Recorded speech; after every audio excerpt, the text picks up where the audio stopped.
Are you looking for more out of your life? Do you need ideas on how to start new businesses and how to move forward in your own personal life? Well, guess what? You have come to the right radio show. At You Can Overcome Anything podcast show, you will learn and hear from many people from all walks of life who are sharing their challenges, their stories, the habits, and the mind shifts they had to overcome to become who they are today. On top, you will get a chance to connect and see how you can overcome anything by networking and learning about your next move through this radio show. I present to you our great speakers at You Can Overcome Anything podcast show with your host, Cesar Espino.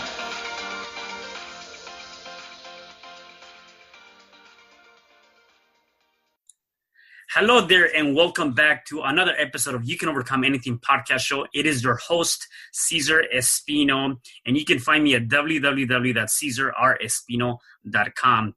And today I have a special guest. Her name is Pauline Crawford. Hey, Pauline, how are you? I'm absolutely wonderful today, Cesar. Good to meet you. Yes, definitely. Likewise. Before we dive in, I want to be able to give our listeners and viewers a little bit of your background, and then we can definitely get into some of the other stuff in your story. So, Pauline, she's known as an ambassador of magical conversations. Dr. Pauline Crawford is an author, international speaker, gender dynamics expert, magical conversations host, a CEO of the Corporate Heart International with a mission to develop leaders who co-lead a blended masculine and feminine inclusive style. She works with executive CEO leaders facing crisis today. From crisis management to future growth, she uses value creation to seed from people-centered, hard-minded workplace cultures. Her work experience comes from hands-on interactive conversational programs across the UK, Europe, Asia Pacific, and US organizations across all sectors from tech companies to banking, construction to hospitality. People matter in all situations. If you value the difference with Q360-degree gender dynamics map, you can navigate any difficult relationship and build a sustainable business cultures where men and women co-lead their people to magical results for all shareholders, stakeholders, and customers. I love it. Man, that's amazing. That is amazing. So definitely, I can see you're doing so many different things and you have a lot going on for yourself. Except I want to step back a little bit, right? And I want to go back to the beginnings. Like, where are you originally from and what was your growing for you? Well, I come from London. Okay. England, UK. And although I live in America, I still have a very strong British accent because I've only been here a short time. And my upbringing was very wonderfully loving, and I was very, very fortunate. I had an amazing, lovely family. We were very together, two brothers and a sister and me, and parents very loving. And I think I was very blessed to have a very conversational upbringing. I loved the chatter. We had lots of British tea parties with lots of aunts and uncles and things like that. So that's where I come from. And I never imagined that I would be living in America. Or I would never imagine I would have been traveling around the world. So this is it's amazing. You can overcome anything. I realize that in my life now. Yeah. So, and talking about, never imagined yourself being outside of London or your home country in the States per se. Definitely that's something that a lot of times I believe as people are growing up in their younger years, they have a dream and they have this vision of where they want to be. So did it ever cross your mind of having that vision of leaving your home country to be someplace else? Well, yes and no. What was really fascinating, Cesar, is that when I was a little girl, unlike many little girls who dreamed about ballet shoes and things like that, I dreamed about being a sailor on the tall ships. And I was very struck by the, in England, in London, there's a tall ship called the Cutty Sark, and we used to go and visit it. And I used to dream of being up on the sails and going away across the sea to America, of all places. Yeah. And so fascinating. And then I did actually start sailing when I was 11, which was quite curious because we lived in London, which was nowhere near the sea, but we went on holiday to the seaside. And I think I always had this adventurous spirit. I always fancied being an adventurer, although I hadn't really worked out how I was going to do that. And I had a very, dare I say, normal first half of my life. I married my university boyfriend. We were married we were together 30 years, married 24 years, and we had 2 amazing kids. Yeah. But then my life changed, and that's where the adventure became, because I realized that I wanted more. I wanted to be an entrepreneur, and I wanted to do different things. So although I didn't really think about leaving to live in another country, I was very open. I was open to business. I was traveling all over England and Europe doing business. And then I went and met my now American husband in Europe, in Budapest. So it all happened not by accident. I don't believe anything happens by accident. I think it's all kind of meant to be somehow. Yeah. Yeah, and by the way, I mean, I've been to Budapest a couple of times, and so that's definitely a nice city to meet somebody for sure. Yes. That's amazing. No, that's good. So let me ask you this: like, even coming, I'm sure it's kind of like the same school system, like here in the States is high school. I'm sure it's the same thing over there. Coming out of that and going into like college, did you had any idea of what industry you wanted to go into, or like what to study? Well, what was interesting was that I majored in maths at school, but curiously, I'm not really a mathematician. I'm an applied mathematician. I love building things. And so I went to university to do sociology and statistics, which, to be honest, I didn't really enjoy, but I loved being at university. And then I decided that I was going to be a fashion designer. So I was very clear, and it took me about a year to realize that wasn't going to happen. Yeah. So I just went with the flow, and the flow has been really part of my life. I just started working. I actually worked in the tourism business, and I just loved it because it was about the people. Everything was about the people. And to be honest, I never had the intention to do what I'm doing until I was in my 40s. So I could be a bit of a late developer, but what I think happened for me is that everything that came up in front of me, I just went, oh, should I try that? Oh yeah, let's try that. Yeah. So it's interesting because I think I was born an entrepreneur. I had always that spirit of wanting to do something, but I wasn't sure what it was. And then I discovered that when I actually became an image consultant in my 40s. And I thought, I'm interested in this because I'm interested in people. So it wasn't really about image. It was about, how do people work? Why is she different to her? And why is he different to him? And that's where I developed my passion for conversation and also for understanding different types of men and women, which is a core part of my work now. So I've always just gone with the flow. Yeah. Yeah, no, definitely. I like 2 things that you mentioned, and I think that the people that are watching us or even listening to us, they can, maybe relate to this in some sort of aspect. And really, the message that I kind of see from what you just mentioned is, not kind of giving up and just continue to move forward. As you said, you kind of you're going through the flow, right? Yeah. And one thing you talked about, you said you were very open to business. You were very open to life in general. You were very open to just whatever was coming to your way. And you were just really allowing that to come through. And if this didn't work out, okay, then something else came through and you did that, didn't work out. And it seems like you went from one to another. A lot of people might say that with the first or second time that they try something, they might end up just saying, you know what, this is not for me. Let me go back to something, quote unquote, more secure or whatever the case may be. And I think that when you want to pursue that entrepreneurship, it's not about a straight line. You're going to have a lot of ups and downs. And my mentor talks about, throw enough noodles into the wall and see what sticks. And then when you find that one thing that sticks, then continue. And that's what you did. You were throwing all these noodles. I'm like, no, that's not sticking. That's not sticking. And finally something hit, right? Yeah. So what is your opinion on that? Well, I think I've learned this. I learn every day. Every day is something new. And especially today when we're faced with all these things. But one of the things I really learned, and I talk a lot to my clients about, is what is your natural gift? And what I say is it's what you were born with and has nothing to do with your education. It even doesn't have to do with your parents. It's actually what you were born with. Now, if you're lucky and you've come into an environment which really encourages you to be natural, then you will actually excel quicker. But, you know, when I look at I was definitely naturally tuned into chattering, speaking, conversation, but also about how do things work?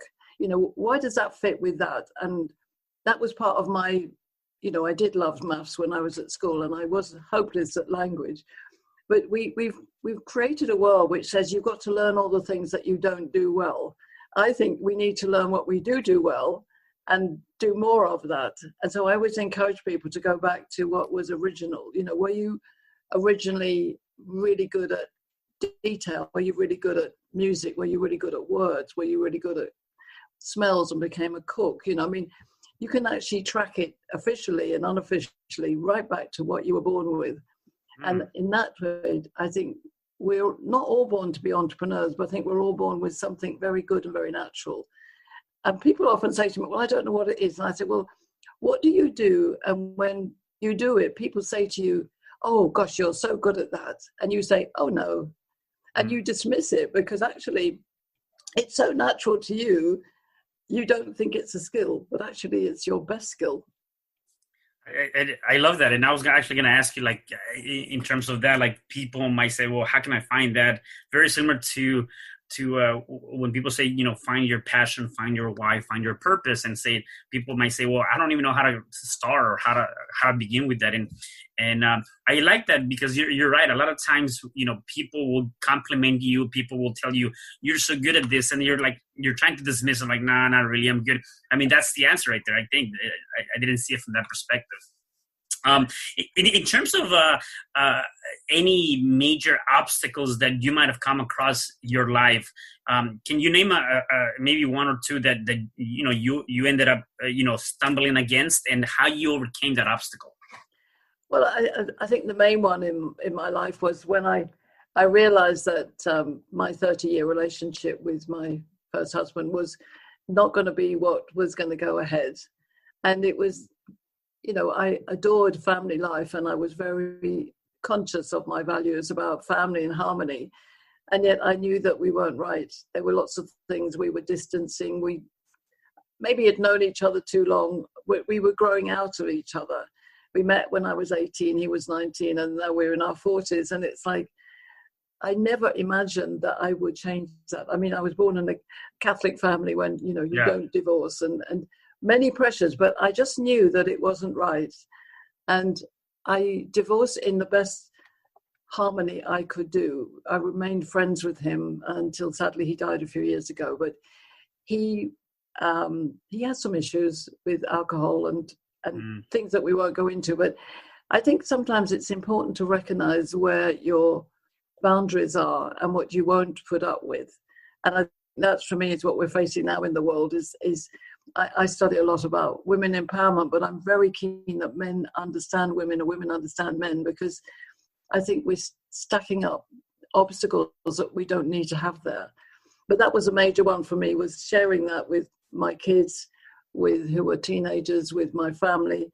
And what I was amazed at, and I write in my book about don't make assumptions, I remember telling my mother, and she just said, if you're that unhappy, then it's right to part. And she was a convert Catholic, and I thought that was amazing to me. Yeah, right. And she supported me throughout my life until she passed at 93. She was amazing. Wow. And I think when you're genuine, the lesson I learned was don't be afraid to be genuine. Even if you think I'm going to hurt other people. Obviously, people were affected and upset, but it was the right thing to do. No, and I can see that. I forget what was the actual saying. Les Brown talks about, are you growing together or are you dying together, right? And a lot of times, I can see that it's very difficult to come out of a especially a 30-year relationship, or let alone any kind of relationship. But except when you have that much of a lifespan with somebody, it's not easy to come out of that and be able to. A lot of people say, well, I'm already old, or I cannot reinvent myself, or I cannot start all over again. And right, exactly. And you can do that. It might be a little bit dark, and like Jim Rohn talks about this. He says, after dark, light follows, right? After night, day follows. So there's always going to be that. How long that's going to be, that's the unknown path to everybody's question, except it'll come to that, right? And that's where we got to be able to find ourselves and not get lost in that darkness or in that moment of anxiety or stress or any of that stuff. We got to be able to find things throughout that can help us build our persona and ourselves, right?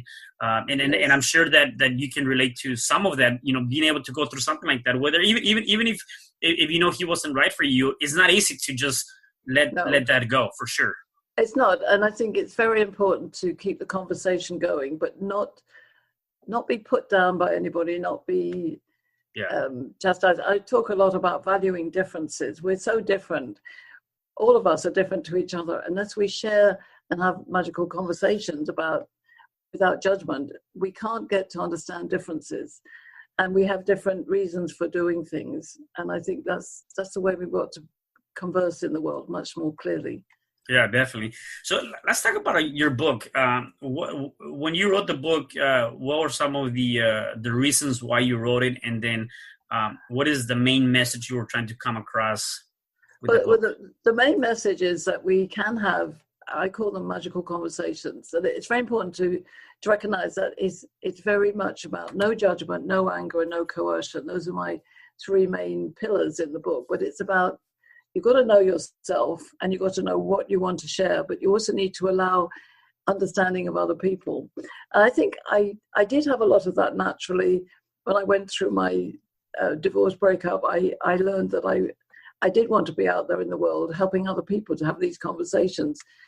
And my daughter actually gave me the title. She said, "Oh, you're so good at magical conversations." So I thought, well, let me maximize on that. And what it is excuse me, it's very important to understand that it's a flow of energy. It's not pie in the sky. It's actually very creative space that you can develop where you come with your experience. So any conversation can be magical. This is magical, but you can also have designed magical conversation experiences, which I work with my clients, where you say, as you sit in this circle, you are not allowed to judge anybody. If you decide to judge somebody, we'll request that you leave. Mm-hmm. Now, it's a very simple rule. And people say, but, I said, you may be internally having some judgments, but don't have them in the space that you're in. Yeah. So you can say, well, in my experience of this topic, I blah, blah, blah, blah. But you don't stamp the table and say, I think this and this is the way, because it blocks and it doesn't allow for this magic to flow. And the reason I call it magical is out of these conversations comes all sorts of things that you hadn't imagined, because people feel that they can say how they feel, how their experiences matter. And they feel that they do matter. And we need that right now. We need a lot of magical conversations to get over, what's happening in our world. So it came from my own experience. And the book is very, very much about what I call value creation. So only you can create your own value, and only you can give that value to somebody else, and only you can contribute that value to the community. So you need to know yourself, know your natural gifts, understand yourself. So the book goes into that, and it also tells my story of how, when I met my husband now in Budapest, we had a magical conversation. And in that magical conversation, we forged what did become a love story and an adventure, which has brought me to America. Yeah, I love that. A Budapest conference, fell in love over 45,000 words of emails. And, from that magical conversation, you had this wonderful relationship now, which is, again, amazing. And again, I think one of the biggest things that we can do as people is really communicate, right? And that's something sometimes we tend to forget on that, how we can communicate, whether it's with our significant other, whether it's with people, even with the madness that's going on right now, is, the actions do not speak, they don't speak the point you're trying to make across. It's actually giving a different point, a different impression, right? And so when we take the communication and I love how you put it, that magical conversation, it can definitely open up more things, right? A lot of times is like in business, right? Yes. A lot of people are afraid to ask or have that conversation because they're gonna get the rejection or the no or something to that extent that is not gonna favor them, and so therefore they don't ask, and then they never know. Except if you don't ask or you don't have that conversation, you may not even get it, right? But also we need to use our imagination a lot more and our common sense. And I think some of the principles that I was talking about recently was emotional common sense. I said, I'm not sure everybody's got that, but, we need to realize that we're in a place now where the world can be very different, and it can go the dark way and it can go the light way. And I believe that we have to stand, a bit like my lighthouse in the picture is, we've got to stand for the message of hope and harmony and friendship. And we have got some difficult issues to deal with, but if we do them without judgment, and with passion but not anger, and not to control anybody before they feel they're part of what's going on. So it's very, very, very, it's so important now in business and in life. Right. And dare I say in politics, but we won't get political. yeah, definitely not. So let's talk about, what you do now and your clients and how you help your clients, or what is your business composed of? I want to see and learn more about that. Okay. Well, Corporate Heart International is a growth from my original company in the UK. So Corporate Heart Limited, which is my UK company, was set up in 1999. But now I'm spreading it because I've lived 4 years in Malaysia. I worked with amazing communities there. And my goal here now is to really work, as I am doing, with executive CEOs who are probably in medium-sized companies. I mean, I would love to shift some of the major corporates, but they are in probably a greater panic than the smaller ones. Yeah. But the medium-sized company that really sees that crisis management is the current fix, but the long-term fix is going to be the culture of inclusiveness, the culture of engagement. And that's what Corporate Heart International is about. It's about, I call myself CEO, which is a Chief Engagement Officer. Wow. It's all about engagement. You may lead your company through this crisis, but do you know how to engage your people so they are staying with you, they're engaged, they're enthusiastic, they're healthy, they're safe, and they're all having a conversation which says, we don't know exactly what's going to happen next week, but we are all in this together. So CHI, which is Corporate Heart International, is like chi. Chi is flow. So I'm actually, one of my little passions is I want to teach everybody to dance, because I think if we all dance, we would have a lot more understanding about each and every one of us. Yeah. But it is about doing things differently. I said recently on posts, I think if we changed all the corporate boardrooms from a square or oblong table to a round table, we would be in the right place. Yeah, no, definitely. And talking about dancing and going back to like the magical conversation, when we think about how we communicate with whether it's at a corporate level, talking to your employees, or even just outside of that with your friends, family, in anything, in everything, the foundation of communicating is obviously conversations, which is words, dancing, which will be your physiology in this case, right? Or how you perceive that. And then your tonality, like how do you speak to that person, yes. Right? And so when we can take the three different elements and be able to combine them as part of our conversations, then our message is a lot more powerful. The other thing too is that sometimes we as people forget that although out of those three elements, words are only 7% of the total communication. A lot of people misconstrue that and they say, well, if it's only 7%, it's not that critical. And on the contrary, it's a lot more critical. And we got to be able to use the right type of words when we're speaking to other people and or to ourselves, right? And so what is your experience when it comes down to like even dealing with some of your clients and how they speak to their employees or how they communicate? What is that message? Is it sending a positive or a negative type of connotation message? Well, one of the issues is there's different energies, and what I've studied is the different energies between men and women, but also the different energies within us. So the masculine and feminine energy in all of us, but it varies. So it's graded into. I've designed a 360-degree map, so everybody's on the map. Some people, say for instance, a man who's got a strong masculine energy, he's not so into flowing conversation. He tends to be very focused on task. He's a bullet point man.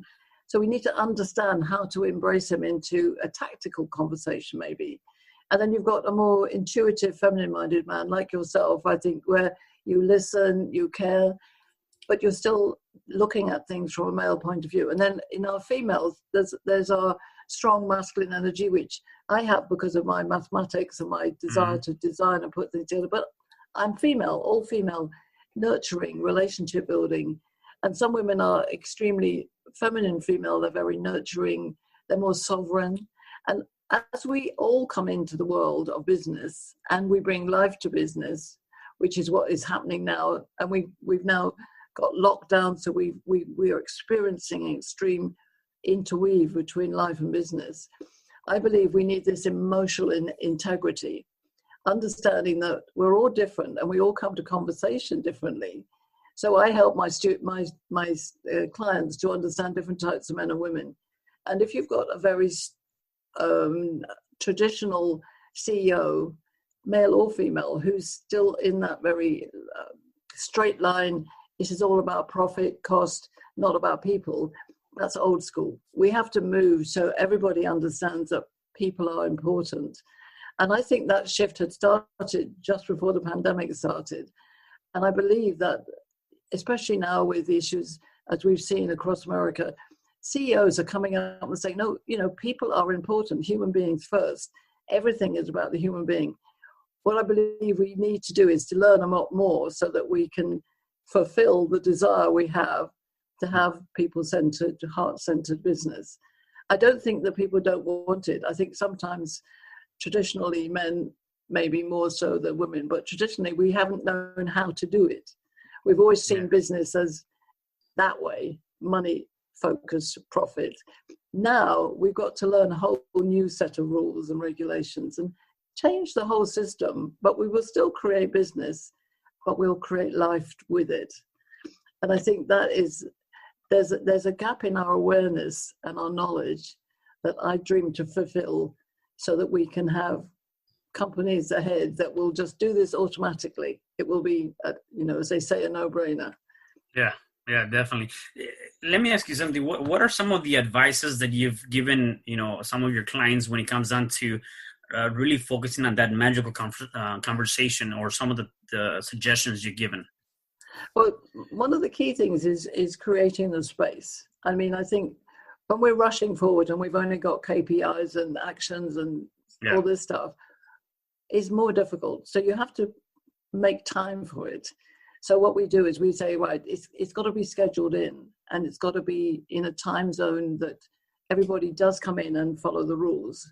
Because until you do that, you don't build up that energy. Now, it takes a bit of time, and I've had lots of times where people come into the circle and go, oh, this is a waste of time. But once they sit into it, and then they start appreciating it, and then they watch what is happening, and they go, oh, actually, we wouldn't have come up with that idea, or we wouldn't have come up with this bonding, we wouldn't have come up with this energy if we hadn't stopped and done that. And maybe that's what the pandemic is asking us, is to stop and pause and redo things. So it's a matter of changing habits. And so what I suggest to people is you do it on a very structured way. You maybe do the first one for just an hour and a half. You make it structured. You have 3 questions maybe that are talked about. You don't just say, oh, open it up and it's random. It's actually scheduled. So I would work with a client, say it's about inclusiveness or team building, then we would have 2 or 3 questions that create those conversations within the hour and a half. and it helps them to get into the methodology, but also share their content. And you can actually collect the data quite easily without attribution. And people are very proud of the fact that they explored so much. And it's amazing how much you can do in an hour and a half when you're not under threat and you're not feeling stressed. So my clients report back that, oh, I didn't realize that would happen. So sometimes you have to build the trust and then get them to come into it. It's very good to get men involved because they still are driving business many times. And I remember one instance where the CEO came to one of these meetings and 15 men came with him. And the women who were organizing the meeting didn't believe that they would get so many men. But I said it's because the CEO came and the men followed. But then they enjoyed the process and came out going, oh, I'm really glad that we came. But they might not have come willingly if the boss guy hadn't come in. So yeah. It's a matter of being strategic. But essentially, it is a space of creativity and safety. And I think that's what the clients really like when they get into it. They often have to understand what the bonus out of it is, and they come to that from the experience. Yeah, got it. No, I love that. Definitely, I can see how that's powerful and being able to understand all of that. And again, it might be applicable to business, yet a lot of those principles can be taken to your own household, right? And be able to do that. Yeah. And I think for me, it's about understanding the values. So the core values in the book are about value creation, getting to know yourself, but also this idea of no judgment, no anger, and no coercion. And in a way, they're very simple. But in the book, you'll find there's examples of companies that I've worked with, and what the client says. That's where you resonate with what the results are. Yeah, no, definitely. And talking about values, you mentioned something, and you said your unique value starts with you. If you shine your natural confidence, others will feel the warm embrace of your rays. So we become more valuable together. This is the value creation, right? And so if you can elaborate more on that, because I definitely love that message. Okay, and it really is a very simple message. There's almost, if you imagine, 3 arrows. The first arrow is me, you. That's the beginning of our value creation.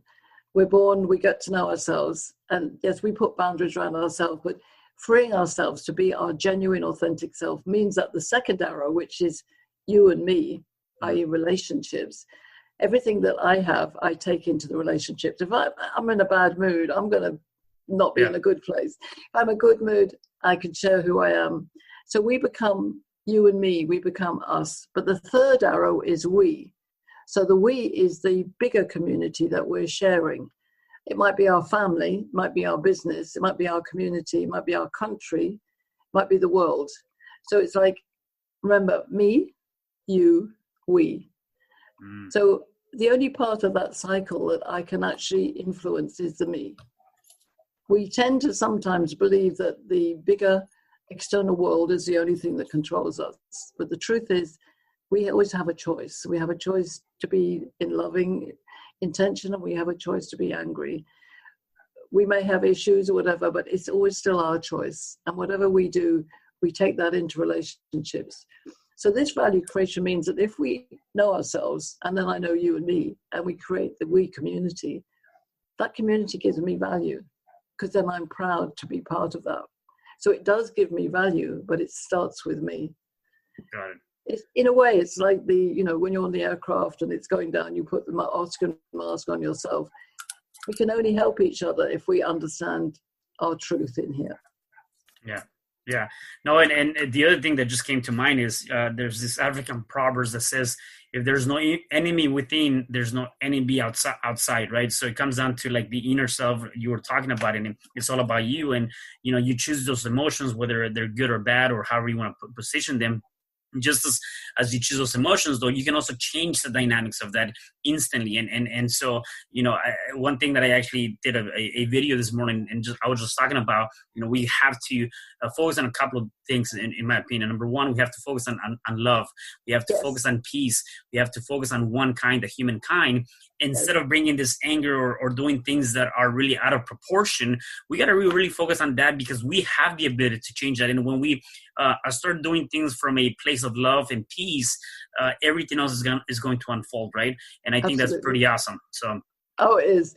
And the thing is that it's about taking responsibility. And this is something my father taught me, my mum as well, but my father mainly said, always take responsibility in any situation. So if you fail your exam, you take responsibility. If you pass it, then say, yeah, I passed it. Take responsibility for a failed relationship. Take responsibility for a good relationship.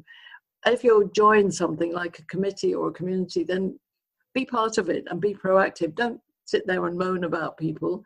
Be responsible. And I think that's a key message that we need for today and don't stay in our locked boundaries, even though we're in lockdown. Let's free ourselves, because our heart is free and our spirit and our soul is free. And if we do everything with a loving intention, it will make a difference. Yeah, definitely.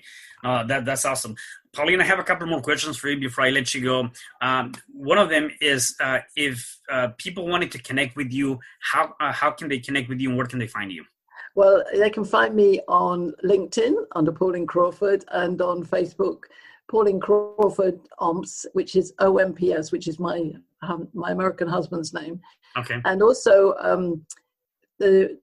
my website, they've got two. One is missmagicalconversations.com, and then Corporate Heart International, which is not launched yet, but it will be very soon.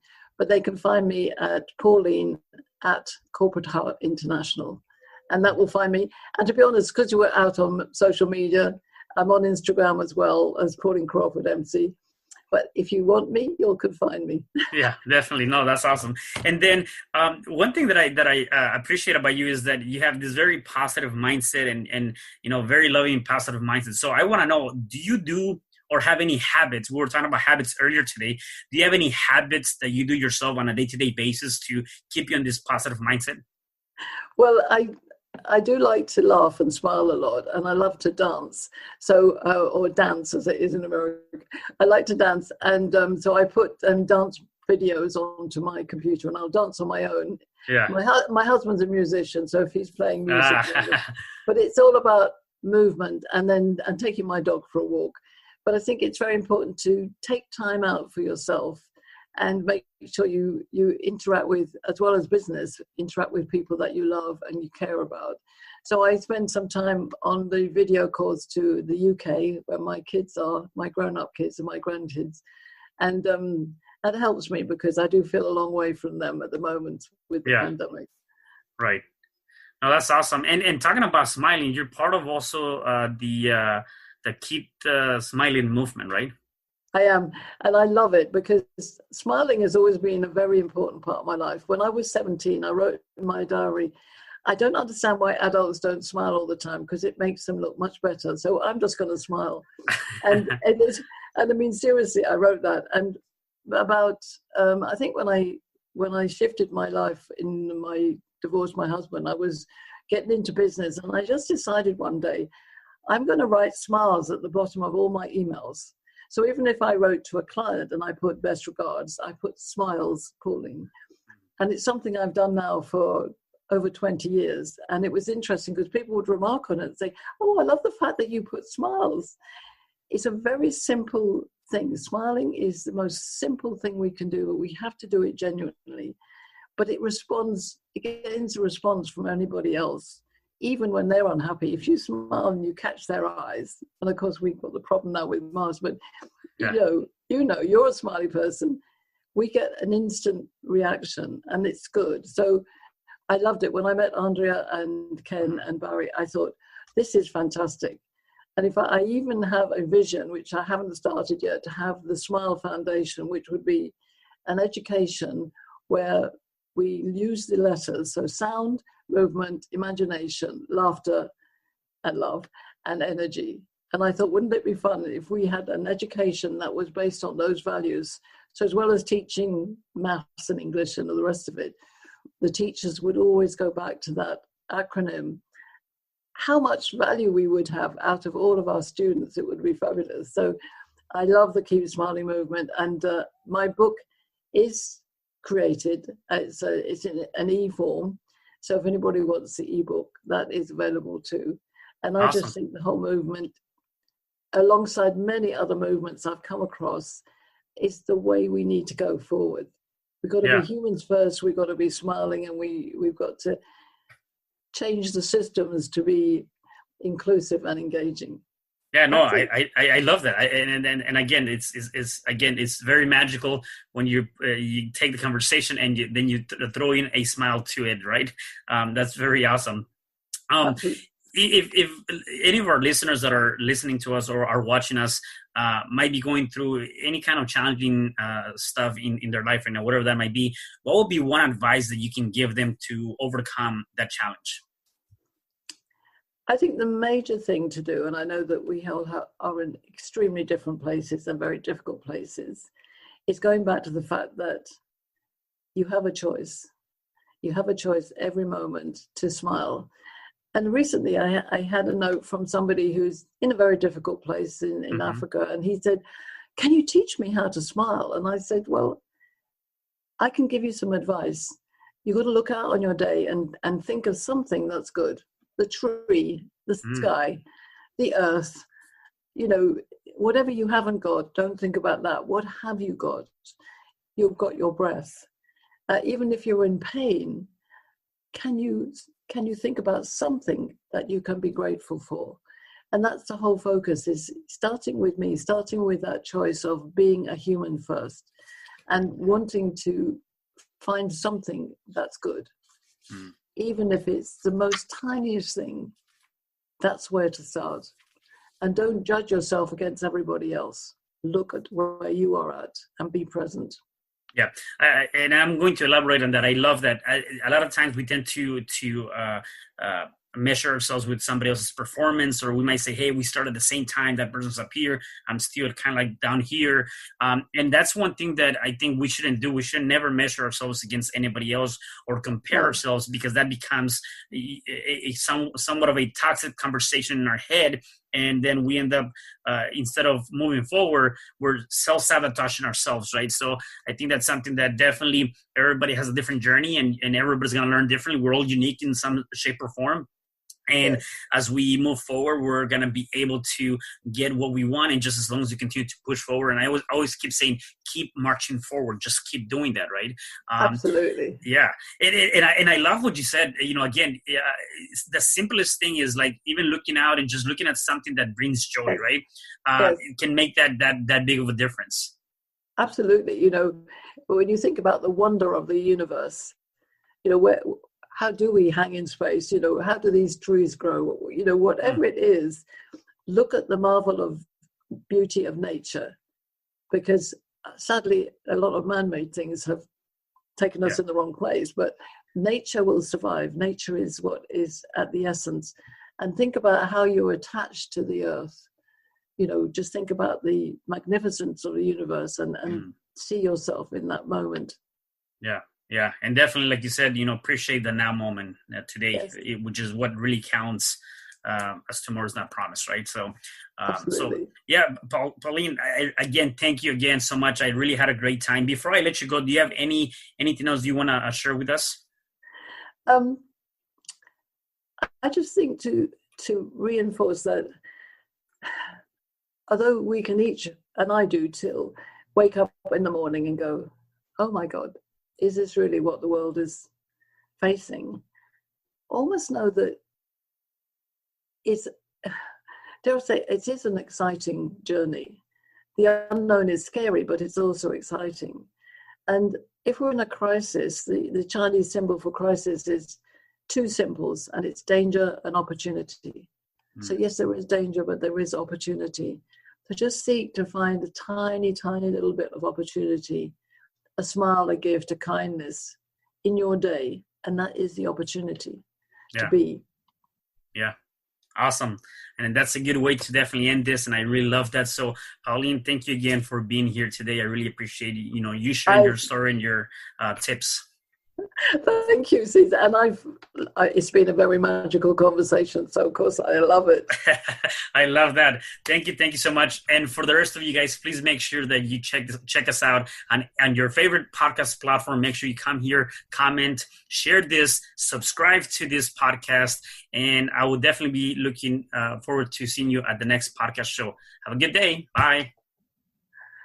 Hi, I'm Cesar Espino, real estate investor, business coach, and consultant, and author of the book, You Can Overcome Anything, Even When the World Says No. My number is 424-501-6046. In my book, I talk about making the necessary changes to shift your mind for prosperity and certainty. Pick up your copy at Amazon. I also love helping families with their real estate and can purchase your house fast and all cash. Follow me on Instagram, Facebook, and LinkedIn. My number is 424-501-6046.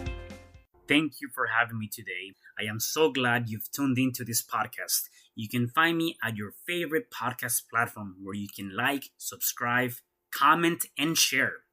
And to learn more about myself, my services, you can find me at www.cesarrespino.com, or you can also find me at your social media. Thanks for joining me, and I am looking forward to having you at the next episode. And know you truly can overcome anything.